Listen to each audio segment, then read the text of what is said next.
지금 QLD, TQQQ 들고 계신 분들 중에 계좌를 하루에 10번 이상 확인하신다면 이미 위험 신호입니다. 시장 때문에 망하는 게 아니라 내 손 때문에 망하는 경우가 훨씬 많습니다. 레버리지의 적은 하락이 아니라 흔들리는 행동입니다. 여기서부터 딱 본론입니다. QLD, TQQQ로 돈을 벌고 싶으시면 먼저 빚을 끊고 그 다음 손을 묶으셔야 합니다. 돈을 더 벌기 위한 레버리지보다 인생을 빼앗기는 레버리지가 먼저 들어오면 결국 강제 종료로 끝납니다. 그 강제 종료는 시장이 시키는 게 아니라 대출, 신용, 마진, 카드, 생활비 당겨쓰기 이런 것들이 시킵니다. 저는 이 문장을 기준으로 QLB, TQQQ를 다시 보셔야 한다고 생각합니다. 빌린 돈은 주인의 목줄입니다. 이 말이 촌스러워 보여도 레버리지 ETF에서는 생존 공식입니다. 많은 분들이 속으로 이렇게 생각하십니다. 어차피 QLD, TQQQ 자체가 레버리지인데 빚을 끊으라는 말이 되나? 여기서 두 레버리지를 구분하셔야 합니다. 내가 빚을 져서 레버리지를 만드는 것, 이건 목줄입니다. 상품 구조가 레버리지를 가진 것, 이건 도구입니다. 목줄은 내 결정권을 뺏어가고 도구는 내가 규칙을 갖고 쓰면 속도를 올려줍니다. 문제는 대부분 도구를 쓰면서 목줄까지 같이 걸어버린다는 데 있습니다. QLD, TQQQ로 버는 사람과 잃는 사람의 차이는 정보가 아니라 구조입니다. 구조라는 건 거창한 게 아닙니다. 자동, 비중, 리밸런싱, 현금 쿠션. 이 네 가지가 있으면 시장이 흔들려도 내가 덜 흔들립니다. 이 네 가지가 없으면 시장이 조금만 흔들려도 내 손이 먼저 흔들립니다. 우선 흔들림이 어디서 시작되는지부터 보겠습니다. 레버리지 ETF를 시작할 때 사람은 대부분 설렙니다. 이번 달에 한 번만 잘 맞으면 올해 안에 한 번만 크게 묵으면 이런 마음이 붙습니다. 그 마음 자체가 나쁘진 않습니다. 문제는 그 마음이 내 행동을 즉흥적으로 만든다는 겁니다. 즉흥적 행동이 늘어나는 순간 계좌는 복리로 커지는 게 아니라 실수로 깎입니다. 실수는 한 번이면 끝나지 않습니다. 실수는 다음 실수를 부릅니다. 손절한 다음에 다시 따라 들어가고 따라 들어간 다음에 다시 밀리면 복수매매가 되고 복수매매는 비중을 터뜨립니다. 비중이 터지면 그때부터는 분석이 아니라 기도입니다. 여기서 아주 냉정하게 한 가지를 인정하셔야 합니다. QLD, TQQQ는 장기적으로 우상향이라는 믿음만으로는 부족합니다. 장기적으로 우상향이어도 중간에 내가 탈락하면 내 계좌는 장기가 아닙니다. 중간 탈락의 원인은 대개 두 가지입니다. 첫째, 비주로 버티다가 숨이 막혀서 팔게 되는 경우입니다. 둘째, 비중이 과해서 멘탈이 무너져서 팔게 되는 경우입니다. 결국 둘 다 통제권을 잃는 겁니다. 그래서 첫 번째 규칙은 단순합니다. 개인 빚으로 투자하지 않습니다. 여기서 말하는 개인 빚은 모든 형태를 포함합니다. 신용대출, 마이너스 통장, 카드 리볼빙, 카드 할부로 생활비를 메우면서 투자하는 방식, 투자한 돈을 생활비로 돌려 쓰는 방식. 이게 들어오면 QLD, TQQQ는 투자 상품이 아니라 스트레스 증폭기가 됩니다. 가격이 떨어져서 힘든 게 아니라 갚아야 해서 힘들어집니다. 그 힘듦이 결국 강제 매도를 만듭니다. 두 번째 규칙은 비중 상한입니다. QLD, TQQQ는 종목이 아니라 엔진입니다. 엔진은 빠르지만 브레이크가 없으면 사고가 납니다. 비중 상한이 브레이크입니다. 예시 하나 드리겠습니다. 참고만 하셔야 합니다. 투자 가능한 자금이 3천만 원이라고 가정하겠습니다. 여기서 QLD와 TQQQ 합산 상한을 40%로 잡습니다. 그러면 레버리지 엔진에 최대 1200만 원까지만 태우는 겁니다. 이 안에서 QLD, TQQQ를 나눕니다. QLD는 상대적으로 숨이 길고 TQQQ면 숨이 더 가쁩니다. 숨이 가쁜 쪽을 더 크게 잡을수록 내 행동이 더 감정적이 되기 쉽습니다. 그래서 초보일수록 QLD 비중을 조금 더, TQQQ 비중을 조금 덜, 이렇게 가는 게 현실적으로 멘탈에 유리합니다. 세 번째 규칙은 자동입니다. QLD, TQQQ는 타이밍 싸움처럼 보이지만 실제로는 습관 싸움입니다. 타이밍으로 이기려면 매번 맞춰야 합니다. 습관으로 이기려면 틀려도 계속 쌓이면 됩니다. 그래서 정해진 날짜, 정해진 금액, 자동으로 들어가게 만드셔야 합니다. 자동이 없으면 사람은 좋은 날에만 사고 나쁜 날에는 멈춥니다. 그렇게 되면 가격이 비쌀 때 사고 쌀 때 못 사는 구조가 됩니다. 그런데 자동이 전부는 아닙니다. 레버리지 ETF는 폭락 구간에서 기회가 커지지만 동시에 공포도 커집니다. 그래서 네 번째 규칙이 필요합니다. 현금 쿠션입니다. 현금 쿠션은 단순히 현금을 들고 있으라는 말이 아닙니다. 현금 쿠션은 미래의 나를 구해줄 산소통입니다. 평소에는 레버리지 비중 상한을 40%로 잡았더라도 실제 운용은 30%만 하고 나머지 10%는 폭락용으로 비워두는 식입니다. 이걸 해두면 하락이 왔을 때 내가 할 수 있는 행동이 생깁니다. 내가 할 수 있는 행동이 있으면 공포가 줄어듭니다. 공포가 줄어들면 손절을 안 하게 됩니다. 손절을 안 하면 결국 회복을 버티게 됩니다. 이게 진짜 큰 차이입니다. 다섯 번째, 여기서부터가 돈이 되는 구간입니다. 리밸런싱입니다.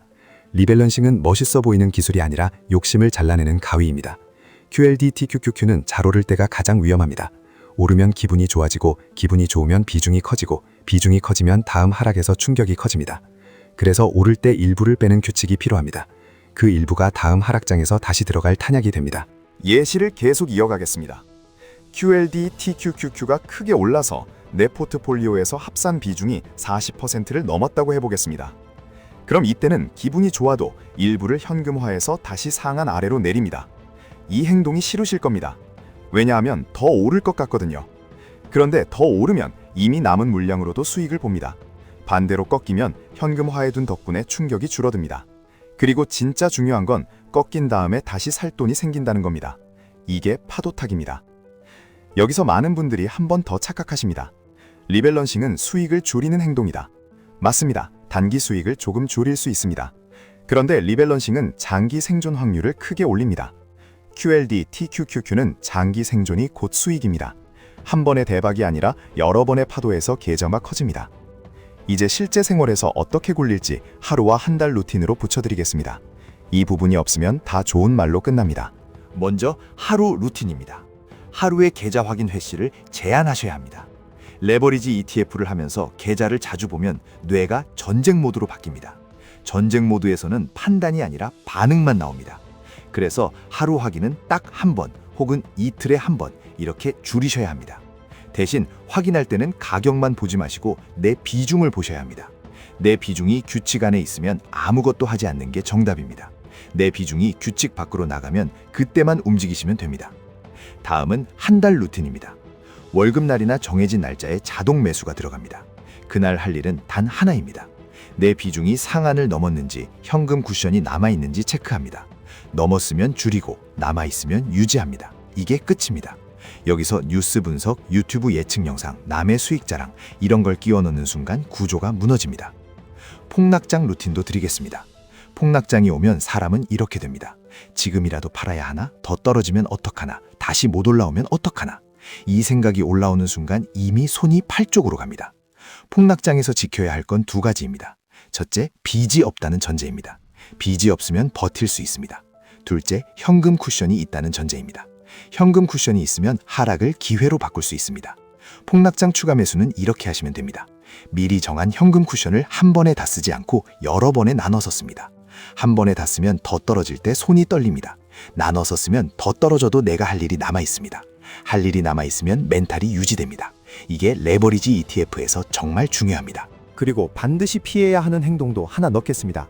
떨어질 때 비중을 무너뜨릴 정도로 물타기를 하는 행동입니다.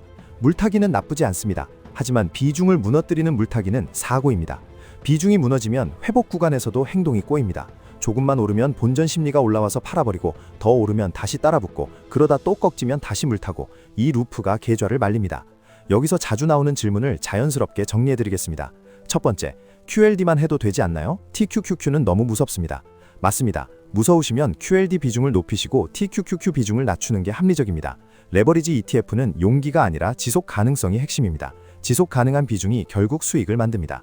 두 번째, 그럼 언제 사야 하나요? 타이밍이 제일 중요하지 않나요? 타이밍은 중요하지만 타이밍만으로는 이길 수 없습니다.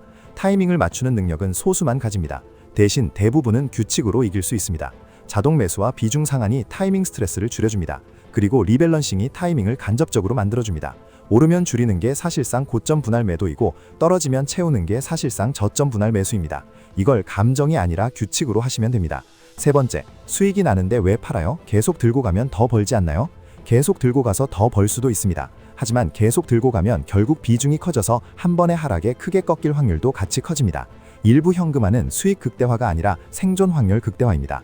레버리지 ETF에서 생존 확률이 올라가면 결과적으로 수익도 따라오는 경우가 많습니다. 네 번째, 하락장에서 무조건 버티면 되는 거 아닌가요? 버티는 건 중요합니다. 하지만 무작정 버티는 건 고통만 남습니다. 버티되 비중과 현금 쿠션이 있어야 버틸 수 있습니다. 그리고 오를 때 일부를 빼서 다음 하락에 대비하는 구조가 있어야 버티는 게 전략이 됩니다. 다섯 번째, 저는 멘탈이 약해서 못하겠어요. 멘탈로 이기는 게임이 아닙니다. 멘탈이 약할수록 시스템을 더 단순하게 하시면 됩니다. 비중을 낮추고 확인 횟수를 줄이고 자동으로 사고 상한만 지키고 리밸런싱만 하시면 됩니다. 멘탈은 훈련이 아니라 환경입니다. 내가 흔들리지 않는 환경을 만들면 멘탈은 따라옵니다.